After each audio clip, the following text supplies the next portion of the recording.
Assalamualaikum warahmatullahi wabarakatuh. Salam sejahtera bagi kita semua.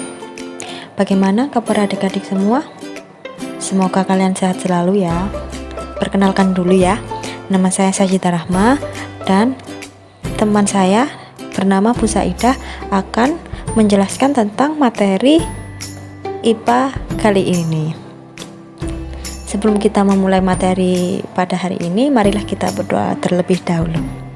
Di sini saya akan menjelaskan tentang pencemaran lingkungan. Sebelum kita memulai materinya, alangkah baiknya kita mengetahui tujuan pada pelajaran hari ini. Tujuan untuk yang pertama yaitu mengetahui pengertian pada pencemaran lingkungan, jenis-jenisnya, faktornya, dampaknya, dan jenis-jenis pada pencemaran lingkungan.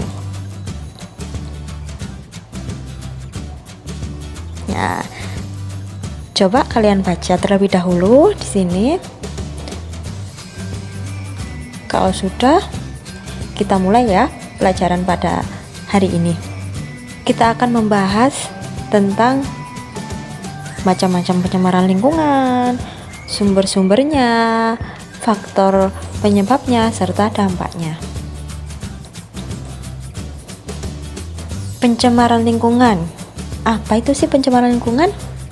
Pencemaran lingkungan yaitu masuknya atau dimasukkannya makhluk hidup, zat, energi, atau komponen lain ke dalam lingkungan hidup. Siapa yang memasukkan?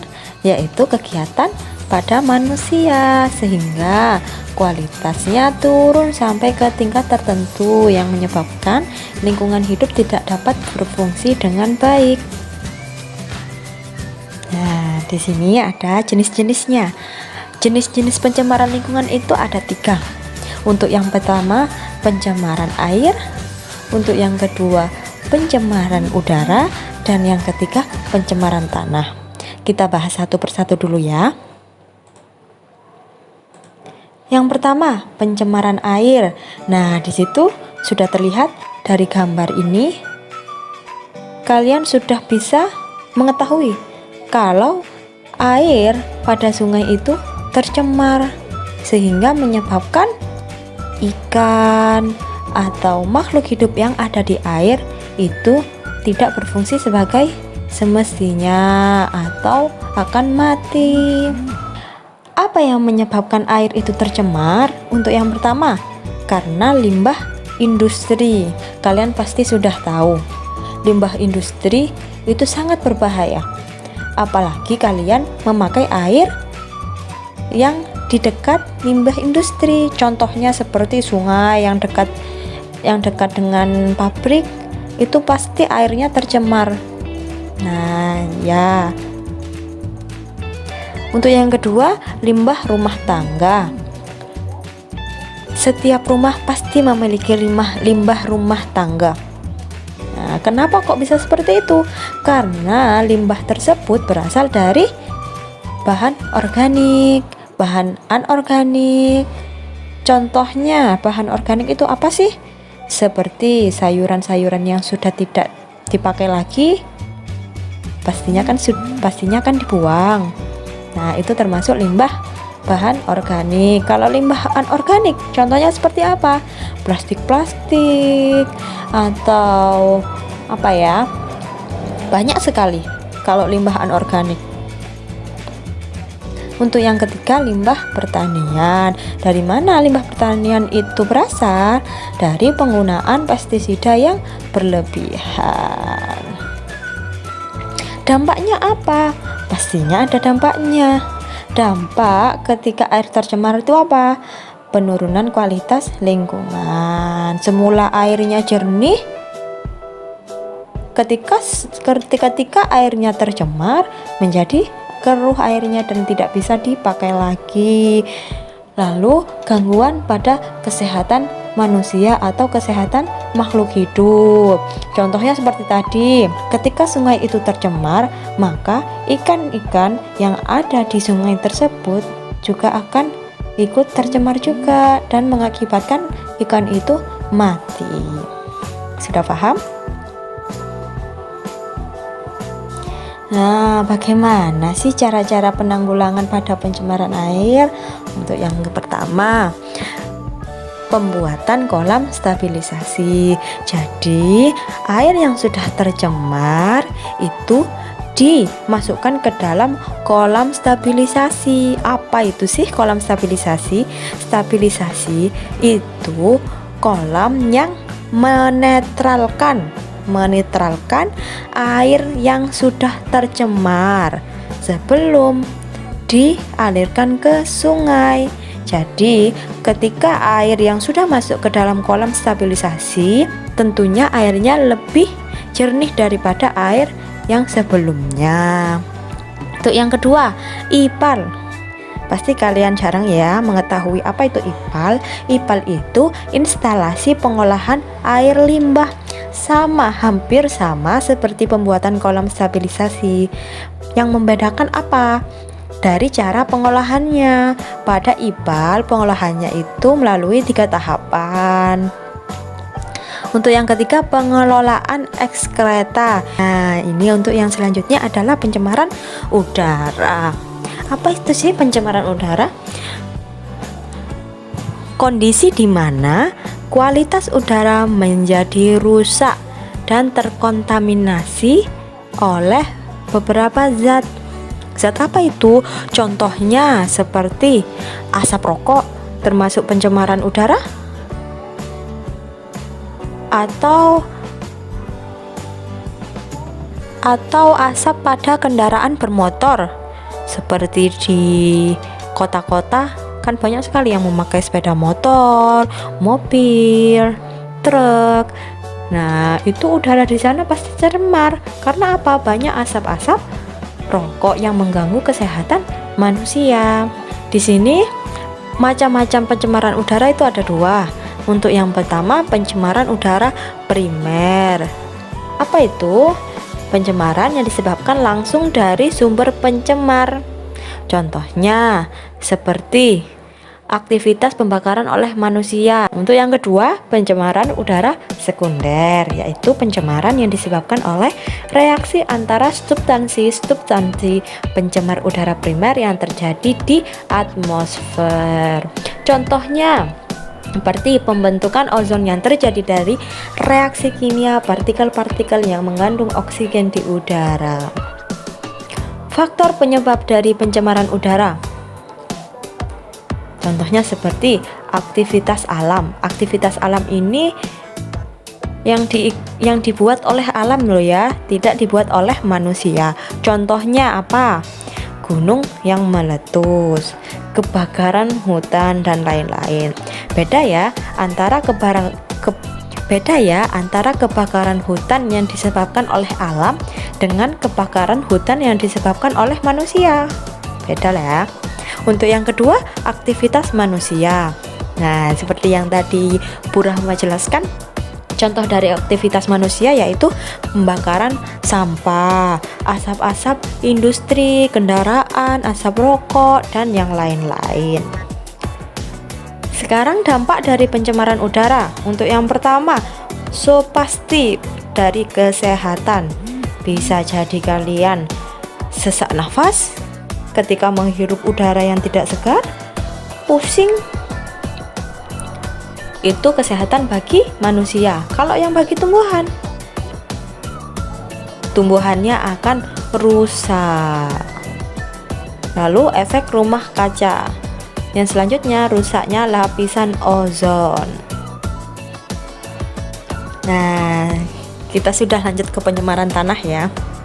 Kira-kira anak-anak sudah paham ya apa yang Bu Rahma jelaskan tadi ya? Kita lanjut, pencemaran tanah.